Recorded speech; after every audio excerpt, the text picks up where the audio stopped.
and I spent the last few years exploring Italy's various regions, and I want to share with you my favorite places. So here's my Italian Riviera top. The Italian Riviera, also known as the region of Liguria, is a small crescent-shaped area that borders Tuscany in the east and extends to the French Riviera in the west. It's home to some of Italy's most beautiful coast. If you like colorful seaside towns, maritime history, and jaw-dropping scenery, you're going to fall in love with the Italian Riviera. Let's start this video off at Cinque Terre. When you imagine the Italian Riviera, or just Italy in general, the Cinque Terre might come to mind. It's one of the most famous destinations in Italy and the inspiration behind Pixar's film Luca. Cinque Terre is made up of 5 seaside villages that date back to medieval times. Now to reach Cinque Terre, you can't drive there, but you can take a train from La Spezia in the south or from Levanto in the north. Now once you're there, you can also use trains to hop around from village to village, or you can also hike between each one.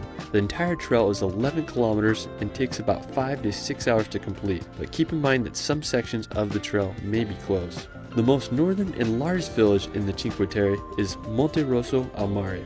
I'd say it's one of the less popular places in the Cinque Terre, but it's definitely worth a visit. I think one of the highlights of Monte Rosso al Mare is its beaches. It has the biggest and most beautiful beaches in all the Cinque Terre. It offers incredible views of the Riviera, and it's just a perfect place to relax. The next village south is Vernazza. It has the only natural port of the Cinque Terre, and it remains one of the truest fishing villages on the Italian Riviera, and it was beyond packed. So if you want to come with less people, consider visiting during the shoulder months such as September or May. Regardless, I was impressed by the beauty of this little village. I enjoyed walking out on the stone pier, and there's also this cool tunnel that connects the village to the other side of the sea.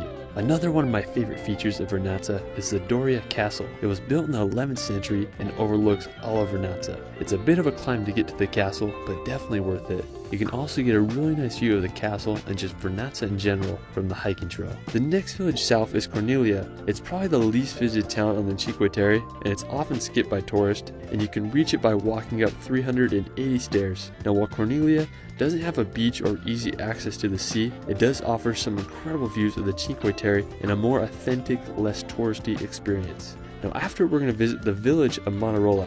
You can get some great vantage points of Manarola.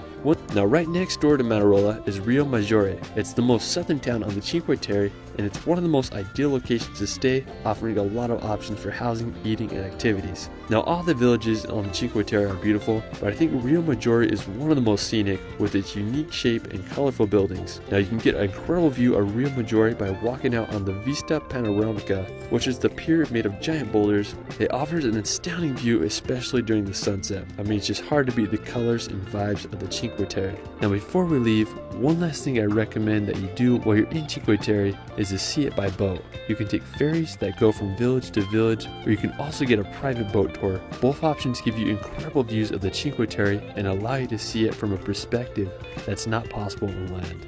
Afterwards, we're going to visit the nearby town of Porto Venere. It's located just south of Cinque Terre on the same coastline, and it's situated about 25 minutes outside of La Spezia. It's believed that Porto Venere was founded back in the 1st century BC, and after the fall of the Western Roman Empire, it became the base of the Byzantine fleet.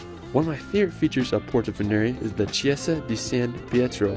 It's a Catholic church that is built on this rocky outcrop that was established in 1198. Right next to the church is the Grotta di Lord Byron.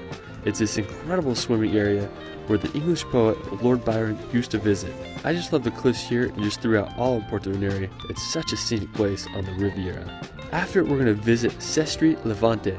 Sandwiched between popular areas like Portofino and Cinque Terre, Sestri Levante may get overlooked by tourists, but it has grown in popularity over the years amongst Italians. One of my favorite features of Sestri Levante is its promontory that was once an island until it was connected to the mainland. Now the land bridge created 2 unique bays, and the locals have nicknamed it the City of Two Seas, which is such a vibe here.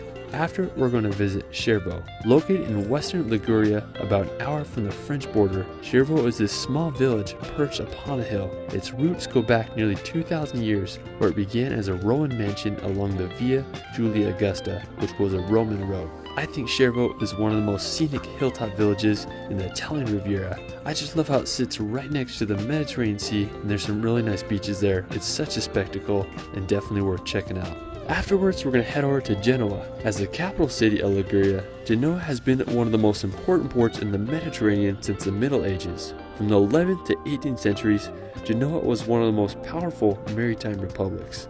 The history of this capital is fascinating. It's where Christopher Columbus was born and also where two of the world's earliest banks were founded during the 15th century. Today, Genoa is the 6th largest city in Italy and a popular cruise ship stop, and also just a great place to start your journey through Liguria. Now afterwards, we're going to visit the nearby Camogli. Now located about 30 minutes outside of Genoa, Camogli is this small fishing village on the west side of the Portofino Peninsula. Now one of my favorite features of Camogli is its beach. It has pebblestone sand and a really nice water when it's not stormy. I also love the backdrop it has of the church with its scenic clock tower. Such a nice little fishing town. After it, we're going to visit Rapallo. It's located just on the other side of the Portofino Peninsula. Rapallo is this beautiful town right on the sea.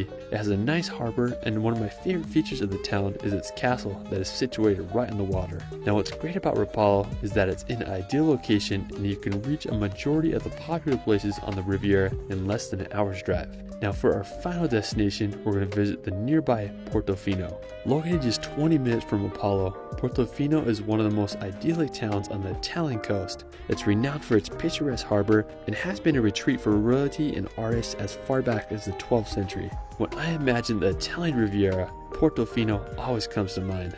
I tried going here during the peak of summer, but I got turned back because there was no parking, so I definitely recommend coming during the less popular months or early in the morning. You can also reach Portofino by taking a ferry from the nearby towns such as Rapallo, Genoa, or Camogli. Now one of my favorite features of Portofino is its lighthouse. It's about a 20 minutes hike to get there and offers some incredible views of the Ligurian Sea. Another amazing place to visit near Portofino is San Frutuoso. It can only be accessed by boat or an hour-and-a-half hike from Portofino. The cove features a 10th century abbey, and then there's the statue of Christ that is 15 meters under the sea that you can dive to if you're feeling adventurous. Well, that is it for my Italian Riviera Top 10. Let me know where your favorite place is in the comments below. I hope to return to Italy this summer to make some new videos on Italy for you. We'll see you later.